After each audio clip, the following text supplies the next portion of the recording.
ఎక్కడే గానీ అంత యాక్టివ్‌గా కనబడలేదు టీడీపీలో. బట్ సడెన్‌గా ఒక పర్సన్ టికెట్ ఇచ్చారు అని చెప్పేసి అప్పటికి చాలామంది ఆశ్చర్యపోయారు. ఇప్పుడు మీకు తీవ్రంగా వ్యతిరేకించింది ప్రభాకర్ చౌదరి గారు. ప్రభాకర్ చౌదరి గారు వచ్చేసి ఇనిషియల్గా పార్టీ ఆఫీసర్ కాల్చడం అయితే ఇవన్నీ జరిగాయి. కానీ దాని తర్వాత నాట్ ఓన్లీ అనంతపూర్, ప్రతి చోట చాలా మంది క్యాండిడేట్లు మార్చారు. ఆ డెసిజన్ ఈసారి బాగా ఫలితాన్ని ఇచ్చిందేమో అనుకుంటున్నాను. ఎందుకంటే ఇప్పటికీ అసంతృప్తితో ఉన్న అనేక మంది నాయకుల్ని కన్విన్స్ చేయడం కష్టం అనిపించిందా మీకు? ఒక 2 సార్లు రిజెక్ట్ చేశారు, అయినా వాళ్ళు ఇళ్ళకి వెళ్ళారు. మళ్ళీ ఒక 2-3 సార్లు వెళ్ళారు. లాస్ట్కి జగ్గివుల్లా ఇలాంటి వాళ్ళు సీనియర్ నాయకులంతా వచ్చి కలిసి చేశారు. నేను ఒకటేసారి బయటకు వచ్చేసరికి డెఫినెట్గా నేను ఆ ప్లేస్లో ఉన్నా కానీ అదే ఆ బాధ కోపం నేను అంతా అర్థం చేసుకొని 1-2 సార్లు రిక్వెస్ట్ చేసుకొని వైఎస్ఆర్సీపీ పార్టీ అప్పటికి 151 స్థానాలతో భారీ మెజార్టీ తోటి అధికారం.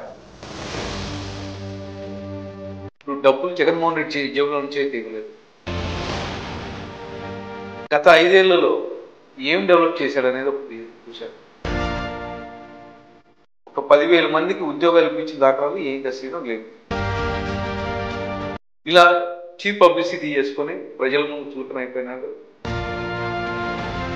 జేసీ ఫ్యామిలీతో ఎలా ఉంటారంటే క్లోజ్ రిలేషన్ లేకపోతే నార్మల్?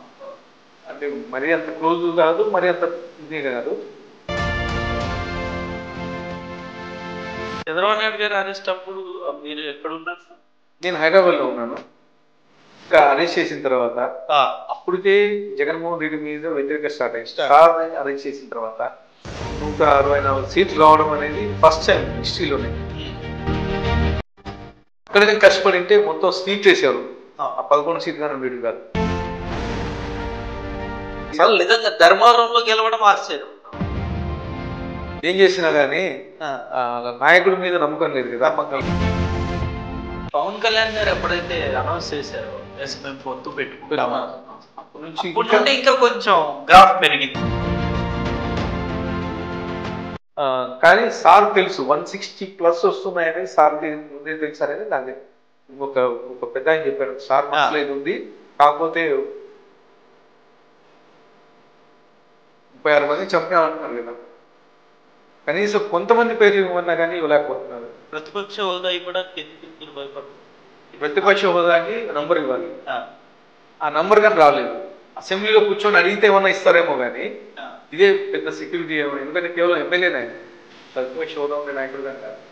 అంటే ఇప్పుడు ఒక నాయకుడిని చూస్తుంటే ఒక ఫీలింగ్ రావాలి, అంటే లెజెండరీ ఉన్నట్టు. కానీ ఆయన అసెంబ్లీలో కూర్చున్నప్పుడు